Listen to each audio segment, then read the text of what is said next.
Yuk. Oke, yang pertama kali yang kita lakukan. Sudah. Kan biasa kalau orang orang tersedak itu pasti pegang leher kan. Nah, coba tersedak kayak gimana?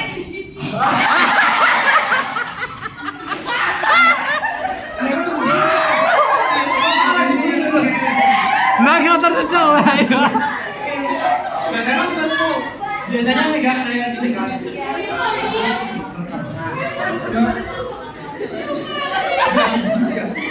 Oke. Nah, coba masnya pegang leher ini. Terus kita mungkin ingat ya, ini kejadian. Orang-orang kadang itu nggak aware. Biasa anak kecil sudah tersedak udah megang lehernya, tapi sampai dibiarin aja sama orang, dikiranya dia mainan. Rasa bayang ngintip. Padahal itu udah hidup dan mati gitu. Ya kalau orang tersedak itu hidup dan mati. Karena dia apa ya? Tertutup saluran nafas itu sudah langsung panik. Biasanya kita bayangkan aja, kita biasanya menghirup udara normal, tiba-tiba kita nggak bisa naik nafas. Pasti langsung panik. Nah, kita langsung nanya ke masnya. Biasanya kan tadi tersedak ya, pasti pegang leher gini. Terus kita nanya ke ya senang kan gara-gara kita langsung nanya ke masnya, misalkan bapak atau mas atau mbak, siapapun itu mbaknya, kita langsung tanya, ini kan mas ya, kita nggak tahu namanya, kita bilang mas, apakah mas tersedak? Kan nggak bisa ngomong, pasti cuma ngaku aja. Saya baru membebaskan jalan siapa? Nah, terus kita baru ke belakangnya.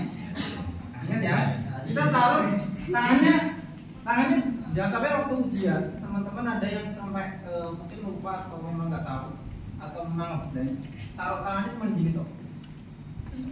Jadi gini, digenggam, jempolnya masuk di dalam, terus taruh gini, bukan gini ya, apalagi gini, ini sholat. Gini ya.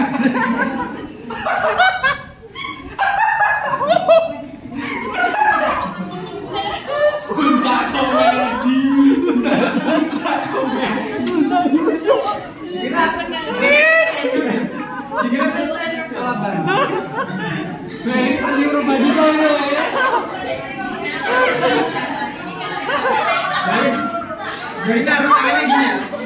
Taruh tangannya gini ya. Jadi naruhnya gini. Bukan gini. Ingat ya, nanti waktu ujian jangan sampai salah naruh tangan gini. kalau gini apa pak? Ingat, naruhnya gini, baru dipegang. Oke, naruh gini, tangan yang dominan. Di sini ada yang tidak, Pak. Enggak. Odi pak. Oh, kok udah kesini? Kiri dari lahir. Ya. Siap. Jadi kalau tangannya dominan, yang kiri berarti taruh tangan kiri, baru tangan kanan pegang. Kalau dominannya tangan kanan, berarti taruh gini, baru tangan kanan pegang. Oke. Taruhnya di bawah processus siphoideus, di atas pusat. Oke. Dorong ke dalam, baru naik ke atas. Gini, satu kali dorong langsung sekaligus naik ke atas. Memang sakit, tapi itu untuk menolong orang yang tersedak. Oke. Jadi kita taruh seperti ini. Asabar. Kita taruh di tengah. Terus tangan kaki kita tingkot. Kita dorong ini daunnya agak ke depan. Tunggu ke depan, baru kita dorong sampai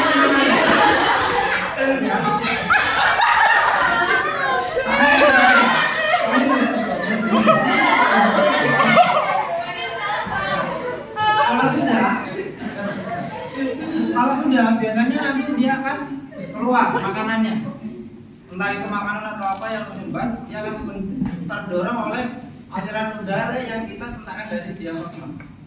Terus keluar. Nah, kalau sudah keluar apa yang kita lakukan?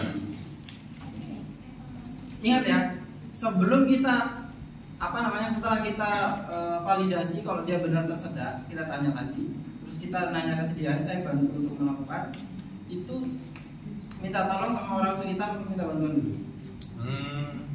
Kalau ada orang tersedak, nah baru kita hemlis manuver. Setelah keluar apa yang kita lakukan? Observasi. Kita observasi ABC. Apa itu ABC? Kemarin kan Breathing. anyway, apa yang kita lihat? Jalan Dengan cara gimana? suruh buka. Ya misalkan orangnya sudah bisa bernapas, pasti seringnya kalau dia orang habis tersedak itu nanti setelah dia keluar dia batuk. Karena dia berusaha menghirup sebanyak mungkin udara. Nah itu biasanya dia pasti batuk.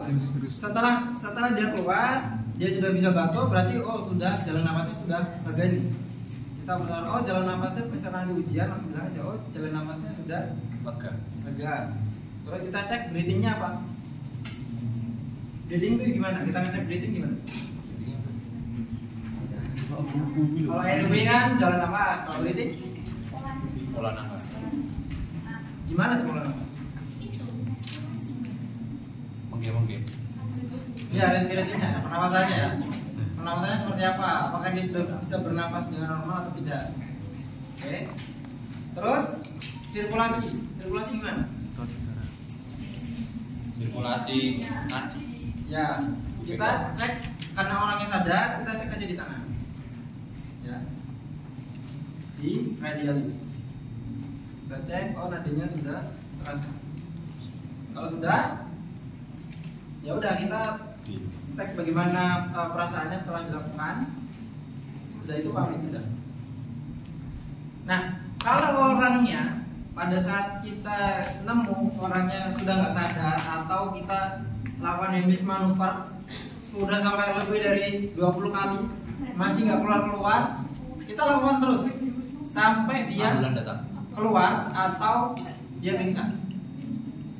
Kenapa? Karena orang yang tersumbat itu dikejar sama waktu. Itu hidup dan mati itu hanya sebatas masalah pikiran kita dulu. Jadi kalau orang kita habis manuver itu kalau benar pasti kuat. Tapi ada suatu beberapa kasus juga meskipun sudah benar karena itu tersedaknya sudah di dalam, sudah masuk ke sangat masuk ke lubang paru itu gini kan. Sini yang di bawah itu lubang pencernaan, yang di atas itu paru.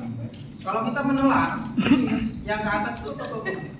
Kalau kita tarik nafas itu yang di bawah tertutup. Makanya kalau kita menelan sambil tarik nafas nanti sedap karena dia bingung mau nutup yang mana. Sini tarik nafas masih terbuka, menelan juga airnya ada yang masuk ke paru, tersedak batuk. Makanya kalau nanti dia itu tertutup dengan sesuatu, entah itu biji rambutan ataupun bakso yang sudah masuk ke dalam.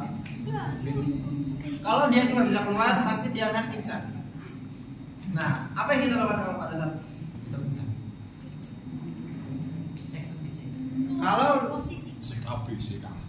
Kalau dulu, kalau masih literatur yang lama, itu kita berdiri sejajar dengan pasien. Misalkan pasiennya tidurnya gini kan, terus kita naik di atas badannya, kita seperti RJP tapi menekan sama di sininya, seperti tadi. Kita tangan yang dominan di sini, di bawah, baru kita taruh di atas, sama kayak RJP, kita dorong untuk mendorong sama seperti yang manuver tadi. Cuman itu sudah nggak direkomendasikan. Sekarang kalau orangnya pingsan, kita langsung cek nadinya.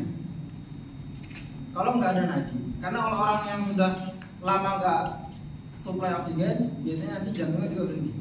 Kita cek nadinya. Kalau tidak ada nadi langsung kita cek sambil nunggu bantuannya datang. Oke. Kita RJP terus. Karena biarpun dia itu tidak sadar atau jantungnya berhenti, kita bantu Jantungnya itu memompa suplai darah ke sulcus. Oke, sampai situ. Sampai nanti penolong datang, baru nanti bagaimana penanggulangan selanjutnya. Yang penting kita pada saat pertolongan pertama kita SJP kalau pasiennya nggak sadar dan nggak ada nadi. Nah, memang algoritmanya orang nggak sadar itu bukan ABD, tapi CAB. Kita cek dulu sirkulasinya, airway-nya sama breathing. itu nanti masuk ke siklus RJP. Nah, kita ini ke Hermes Manoporen. Di sini ada yang mau ditanyakan dulu nggak? Nggak ada. Kalau nggak ada